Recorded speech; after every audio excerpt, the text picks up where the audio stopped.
In this particular question, a particle is moving in a straight line. It traversed half the distance with velocity v naught.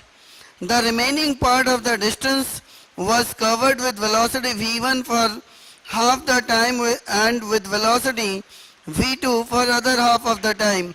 We need to find the mean velocity of the particle averaged over the whole time of motion.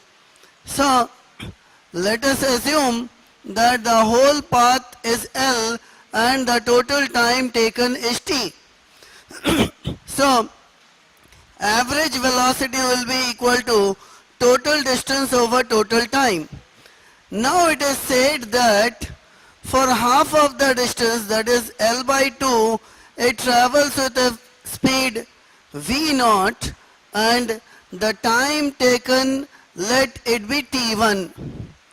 So the remaining time for which it travels the other half of the distance is t minus t1 is the remaining time.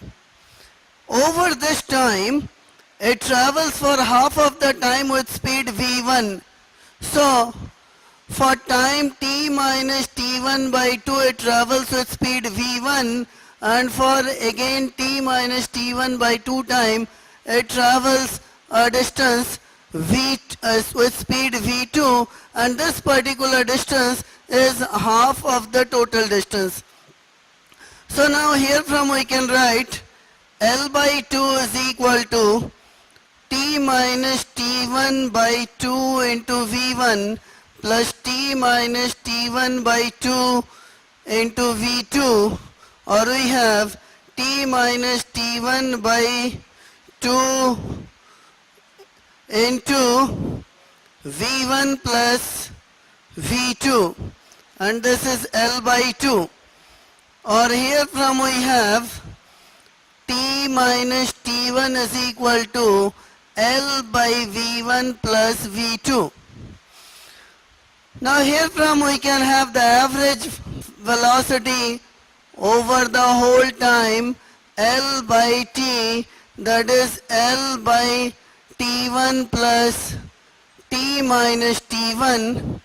So as it is traveling a distance L by 2 with speed v1 at time t1, we can write L by 2 is equal to v naught into t1, or t1 is equal to L by 2 v naught. So if we put the value of t1 and t minus t1, it can be written as L by 2 v naught plus L by v1 plus v2. So these L are cancelled, and it is 2 v naught into v1 plus v2 by 2 v naught plus v1 plus v2. This is the average velocity over the whole time.